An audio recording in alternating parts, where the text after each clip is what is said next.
और आप सबका इस वीडियो में स्वागत है। आज हम अम्ल और क्षार में अंतर देखेंगे और ये वीडियो कक्षा 7 विज्ञान में अम्ल क्षार पाठ है उनके लिए उपयोगी है।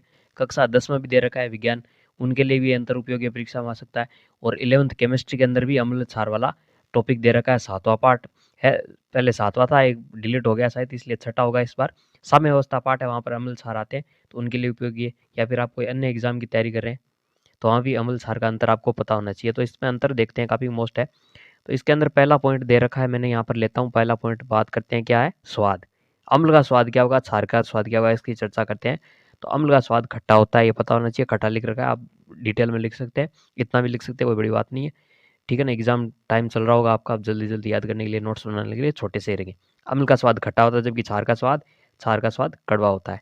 दूसरा अंतर देखें इनके अंदर, तो दूसरे अंतर की इसकी बात करते हैं। तो दूसरा पॉइंट मैंने ले लिया लिटमस टेस्ट। तो लिटमस पत्र है, उसका परीक्षण कैसे देते हैं। अम्ल की बात करें तो नीले लिटमस को क्या कर देते हैं, लाल कर देते हैं। तीर का निशान पहला नीला था, फिर लाल हो गए। क्षार की बात करें तो क्षार लाल लिटमस को क्या करते हैं, नीला कर देते हैं। तीसरा पॉइंट अब देखते हैं, तीसरा पॉइंट देखते हैं कि आयन कौन से होते हैं इनके अंदर। तो अम्ल के अंदर क्या है, H प्लस आयन की अधिकता होती है, या जल में घोलने पर ये H प्लस आयन मुक्त करते हैं, ये बात आपको पता होनी चाहिए। और क्षार की बात करें तो इनमें OH आयन की अधिकता होती है, ठीक है ना, OH माइनस आयन की अधिकता होती है, माइनस का चिन्ह है, ठीक है।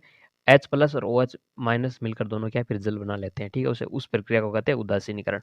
और पांचवा पॉइंट देखते हैं इन दोनों के बीच, चौथा पॉइंट बात करते हैं पीएच कितनी होती है। तो अम्ल की पीएच तो होती है 7 से कम, है ना, 0 से 7 के बीच होती है। 7 पर तो उदासीन हो जाता है, न अम्ल रहता है ना क्षार रहता है। और क्षार की बात करें तो 7 से 14 के बीच होती है ना, 7 नहीं होती दोनों की, अम्ल या क्षार की। ये 7 से कम, 0 से 7 के बीच, और इसकी 7 से ज़्यादा, 7.1 से लगाकर 14 के बीच होती है, ठीक है। 14 से ज़्यादा पीएच पैमाना संभव नहीं है।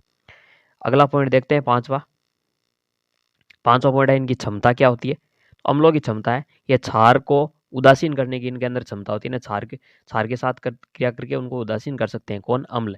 और क्षारों की क्षमता क्या होती है, अम्ल को उदासीन करने की इनमें क्षमता होती है ना। दोनों अम्ल और क्षार जब आपस में क्रिया करते हैं तो उदासीनीकरण की प्रक्रिया होती है, एक दूसरे को उदासीन कर देते हैं, एक दूसरे का प्रभाव खत्म कर देते हैं, और फिर क्या है, नमक या साल्ट बना लेते हैं। इसी को क्या कहते हैं, उदासीनीकरण की प्रक्रिया कहते हैं, ठीक है। और फिर पीएच 7 हो जाता है। छठा पॉइंट है, इसका एग्जाम्पल देखेंगे एक एक। तो अम्ल का एक एग्जाम्पल है एसिटिक अम्ल है, ठीक है। इसके अलावा सल्फ्यूरिक अम्ल है, वो भी हो जाएगा, ठीक है, एक एग्जाम्पल दे रहा हूँ। और इसी के साथ क्षार का एग्जाम्पल है सोडियम हाइड्रोक्साइड NaOH। और एसिटिक अम्ल का सूत्र क्या आपको पता होगा, कमेंट बॉक्स में लिखिए, इसका तो मैंने बता दिया, NaOH। इसी के साथ वीडियो कंप्लीट होता है, छोटा सा वीडियो था, अंतर देखा था, काफ़ी मोस्ट है। Thanks for watching. वीडियो अच्छा लगे तो इसको लाइक कीजिए, शेयर कीजिए, चैनल को